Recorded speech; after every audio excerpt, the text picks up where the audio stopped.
নমস্কার বন্ধুরা, শ্রাবণী রান্নাঘরে আপনাদের সবাইকে স্বাগত জানিয়ে আমি আবারও একটা রান্নার ভিডিও নিয়ে আপনাদের সামনে চলে এসেছি। আজকের আমি আপনাদের কাঁচা আম আর পটল দিয়ে একটা অসাধারণ রেসিপি বানিয়ে দেখাবো। আশা করি আপনাদের ভালো লাগবে। তার জন্য কিন্তু আমার পুরো ভিডিওটা আপনাদের দেখতে হবে। আর দেখা শুরু করার আগে একটা লাইক দেবেন, সুন্দর একটা কমেন্ট করবেন আর শেয়ার করতে ভুলবেন না। তাহলে চলুন আজকের আমি এই কাঁচা আম আর পটল দিয়ে কি বানাই সেটা আপনারা একবার দেখে নিন। রান্নাটা করার জন্য প্রথমে আমি এখানে দেখুন পটল নিয়ে নিয়েছি।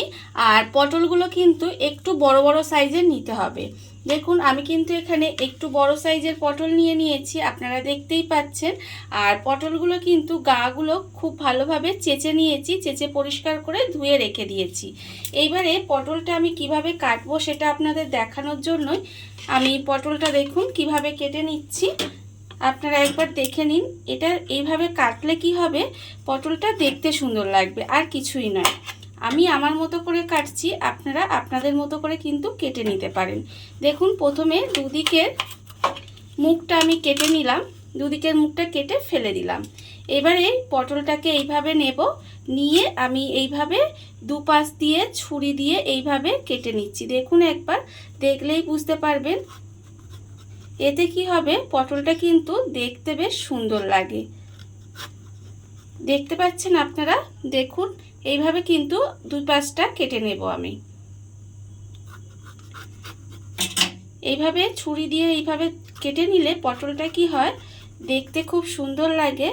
আর যে কোনো জিনিস দেখতে সুন্দর লাগলে তো খেতে তো ভালোই লাগবে। দেখুন আমি কিন্তু এক পাশটা এইভাবে কেটে নিয়েছি, আর ঠিক অন্য পাশটাও কিন্তু আমি একইভাবে কেটে নেব। এইভাবেই কিন্তু আমাকে কেটে নিতে হবে। আর এইভাবে আমি পুরো অন্য পটলগুলো কেটে নিয়ে আপনাদের সামনে এসে দেখাচ্ছি ঠিক কেমনভাবে কেটেছি। পটলটা আমি এখানে কেটে নিয়েছি, আপনারা দেখে বুঝতেই পাচ্ছেন যে পটলটা কিন্তু এইভাবে সুন্দর করে কেটে নিতে হবে। দেখুন আমি এইভাবে কেটেছি, আপনারা চাইলে আপনাদের মতো কেটে নিতে পারেন। রান্নাটার স্বাদের কোনো পরিবর্তন হবে না, কিন্তু দেখতে ভালো লাগার জন্য এইভাবে কেটে নিয়েছি। এবারে দেখুন পটলগুলো কিন্তু আমার এখানে কাটা হয়ে গেছে। এইবারে আমি পটলের মধ্যে মাখাবো নুন। এখানে আমি রেখেছি 4 পিস পটল। আমি এখানে 4টে পটল রান্না করছি। আপনারা যদি বেশি করেন তাহলে সমস্ত কিছুর পরিমাণ একটু বেশি নেবেন, আর যদি কম করেন তাহলে সব কিছু একটু কমিয়ে নিলেই হবে। দেখুন এখানে আমি আন্দাজ মতো নুন দিলাম, আর অল্প সামান্য একটু হলুদের গুঁড়ো দিলাম, আর আমি এর মধ্যে দেব অল্প একটু কাশ্মীরি লঙ্কার গুঁড়ো। দেখুন অল্প সামান্য করে মশলা দিচ্ছি আমি এখানে, খুব বেশি মশলা দিতে লাগে না। অল্প একটু কাশ্মীরি লঙ্কার গুঁড়ো দিলাম, আর আমি দেব এখানে 1 চামচ মতো সর্ষের তেল দিয়ে খুব ভালোভাবে পটলের গায়ে প্রথমে মাখিয়ে নিতে হবে। পটলটা কিন্তু খুব ভালোভাবে প্রথমে মাখিয়ে নেব। আর আমি রান্নার শুরুতে প্রতিদিনের মতো একটা কথাই বলবো, যে প্লিজ আমার ভিডিওটা আপনারা টেনে টেনে দেখবেন না, পুরো ভিডিওটা দেখুন, আশা করি আপনাদের ভালোই লাগবে। দেখুন ভালোভাবে কিন্তু পটলের গায়ে মশলাটা প্রথমে মাখিয়ে নিতে হবে। আর আমি কিন্তু এইভাবে পটলের গায়ে খুব ভালোভাবে মশলাটা প্রথমে মাখিয়ে নেব। পটলের মধ্যে খুব ভালোভাবে আমি মশলাটা মাখিয়ে নিয়েছি, মাখিয়ে সেটা আলাদা করে রেখে দিয়েছি। এইবারে আমি দুটো মশলা তৈরি করে নেব। তার জন্য প্রথম মশলাটা আমি বানিয়ে নেব। তার জন্য নিয়েছি মিক্সিং জার। মিক্সিং জারের মধ্যে আমি দিয়ে দেব, দেখুন এখানে একটা ছোট, মানে ছোট খুব ছোট না, মাঝারি সাইজের একটা পেঁয়াজ আমি এখানে কুচি করে রেখেছি, সেই পেঁয়াজটা এখানে দিয়ে দিলাম। আর দেব আমি এখানে 5 কোয়া রসুন। দেখুন এখানে কিন্তু 5 কোয়া রসুন রেখেছি, সেই রসুনটাও দিয়ে দিলাম। দিয়ে আমি এটা কিন্তু পেস্ট করে নেব। খুব ভালোভাবে কিন্তু এটাকে একটু পেস্ট করে নিতে হবে। আর যদি জলের দরকার হয় তবেই জল দেবেন, না হলে জল দেওয়ার দরকার নেই, শুধুমাত্র এটা দিয়ে পেস্ট করে নিলেই হবে। প্রথম মশলাটা কিন্তু আমার এখানে রেডি হয়ে গেছে। দেখুন পেঁয়াজ আর রসুনটার মধ্যে অল্প সামান্য একটু জল দিয়ে আমি কিন্তু এটা পেস্ট করে নিয়েছি। পেস্টটা আমার হয়ে গেছে। এইবারে আমি এটা একটা জায়গার মধ্যে ঢেলে রেখে দেব। পেঁয়াজ রসুন বাটাটা আমি এখানে প্লেটের মধ্যে ঢেলে নিয়েছি। আর অন্যদিকে দেখুন আর একটা মশলা রেডি করে নেব। তার জন্য আমি এখানে রেখে দিয়েছি আগে থেকে জলে ভিজিয়ে রেখেছি। এখানে আছে 1 চামচ কালো সর্ষে, 1 চামচ সাদা সর্ষে, আর আমি এর মধ্যে দিয়েছি 1 চামচ পোস্ত। সেই সমস্তটা কিন্তু আমি এখানে ঢেলে নিচ্ছি। এখানে কিন্তু পুরোটা আমি এখানে ঢেলে নিলাম। আর আমি এর মধ্যে দিয়ে দেব, দেখুন এখানে আমি রেখেছি একটা একদম ছোট্ট সাইজের কাঁচা আম। এখানে ছোট ছোট করে টুকরো করে রেখেছি, সেই কাঁচা আমটা আমি এর মধ্যে দিয়ে দিলাম। আর আমি এর মধ্যে দেব, এখানে আমি রেখেছি 3টে কাঁচা লঙ্কা, সেই কাঁচা লঙ্কাটা দিয়ে দিলাম। দিয়ে এটাকে পেস্ট করে নেব। আর এখানে আপনি ঝালটা কতটা খাবেন সেটা বুঝে কিন্তু কাঁচা লঙ্কাটা ব্যবহার করবেন। এবারে এটাকে আমি খুব ভালোভাবে মিহি পেস্ট করে নেব। মশলাটা আমার এখানে দেখুন রেডি হয়ে গেছে। মশলাটা কিন্তু আমি এখানে রেডি করে নিয়েছি। এইবারে আমি এটাকে আলাদা করে সরিয়ে রেখে দেব।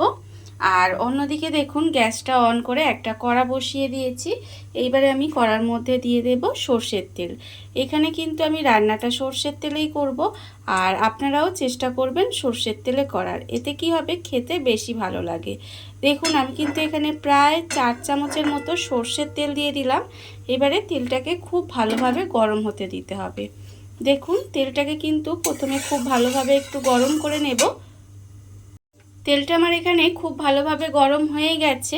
এইবারে আমি যে পটলগুলোর মধ্যে আমি নুন, হলুদ, কাশ্মীরি লঙ্কার গুঁড়ো আর সর্ষের তেল মাখিয়ে রেখেছিলাম, সেই পটলগুলো কিন্তু আমি তেলের মধ্যে দিয়ে দেব।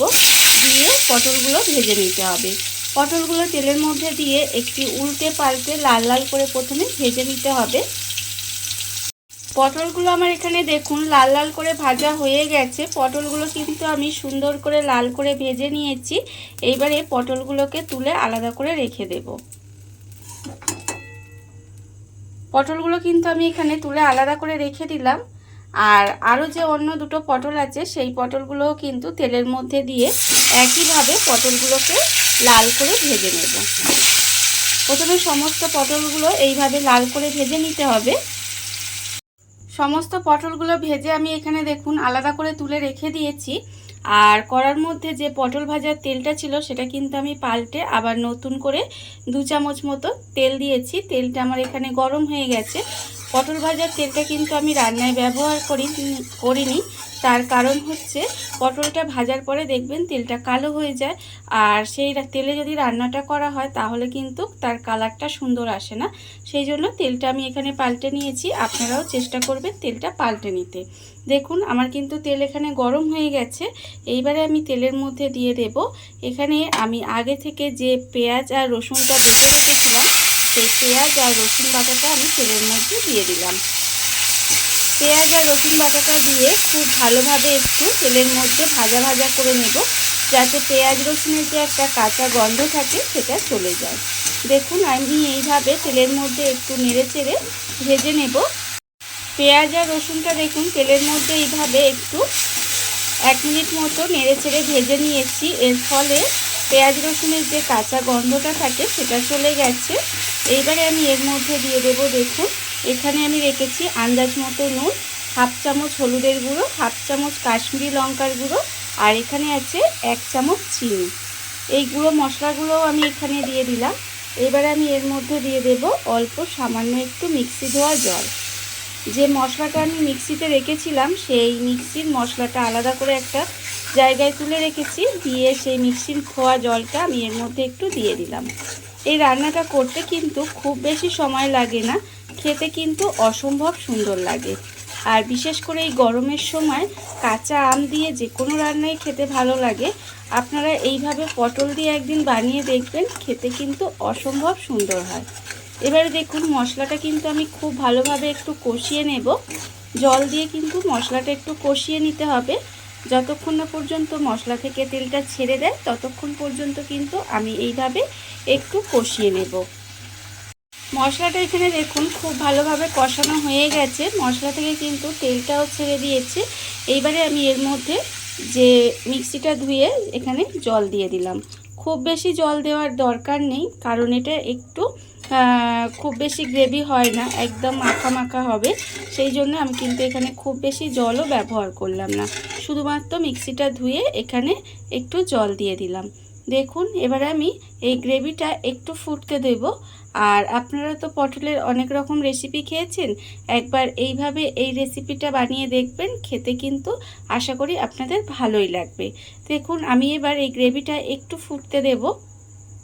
গ্রেভিটা আমার এখানে দেখুন খুব ভালোভাবে ফুটে গেছে। গ্রেভিটা কিন্তু এখানে খুব ভালোভাবে ফুটিয়ে নিতে হবে প্রথমে। এইবারে আমি এর মধ্যে দিয়ে দেব যে পটলগুলো আমি এখানে ভেজে রেখেছিলাম, সেই পটলগুলো কিন্তু এর মধ্যে দিয়ে দিলাম। পটলগুলো দিয়ে খুব ভালোভাবে একটু মিশিয়ে নেব। পটলগুলো যেহেতু এখানে ভাজাই আছে, দেখুন এইভাবে একটু খুব ভালোভাবে নেড়েচেড়ে দিয়ে একটু রান্না হতে দিতে হবে, যাতে পটলটা যেটুকু সেদ্ধ হতে বাকি আছে সেটুকু পটলটা সেদ্ধ হয়ে যাবে আর এর মধ্যে সমস্ত মশলাও ঢুকে যাবে। সেই অবধি কিন্তু পটলটা এইভাবে একটু ঢাকা দিয়ে রান্না করে নিতে হবে। গ্যাসটা লোতে দিয়ে আমি এইভাবে একটু ঢাকা দিয়ে রান্না হতে দেব। গ্যাসটা লোতে দিয়ে ঢাকা দিয়ে আমি এইভাবে দেখুন 5 মিনিট মতো একটু রান্না করে নিয়েছি। এইবারে আমি এর মধ্যে দিয়ে দেব, এখানে আমি যে কালো সর্ষে, সাদা সর্ষে, পোস্ত আর কাঁচা আম আর কাঁচা লঙ্কাটা যে পেস্ট করে রেখেছিলাম, সেই পেস্টটা কিন্তু আমি এখানে পুরোটা দিয়ে দিলাম। দেখুন এখানে পুরো মশলাটা আমি দিয়ে দিয়েছি, দিয়ে খুব ভালোভাবে মিশিয়ে নেব। এটা কিন্তু এবার খুব ভালোভাবে মিশিয়ে নিতে হবে। মিশিয়ে খুব বেশি সময় কিন্তু এটা আমি রান্না করব না, প্রায় মিনিট 5 মতো এইভাবে খুব ভালোভাবে মিশিয়ে রান্না করে নিতে হবে। দেখুন আমি কিন্তু এটা 5 মিনিট মতো এইভাবে একটু রান্না করে নেব। মশলাটা দিয়ে আমি এইভাবে একটু নাড়াচাড়া করে 5 মিনিট মতো রান্না করে নিয়েছি। দেখুন এর বেশি কিন্তু রান্না করার দরকার নেই। রান্নাটা কিন্তু আমার এখানে প্রায় হয়েই গেছে। এইবারে আমি নামানোর আগে এর মধ্যে দিয়ে দেব 2টো চেরা কাঁচা লঙ্কা আর আমি এর মধ্যে দিয়ে দেব 1 চামচ মতো সর্ষের তেল। এখানে কিন্তু 1 চামচ কাঁচা সর্ষের তেল দিলাম, দিয়ে খুব ভালোভাবে একটু মিশিয়ে দেব।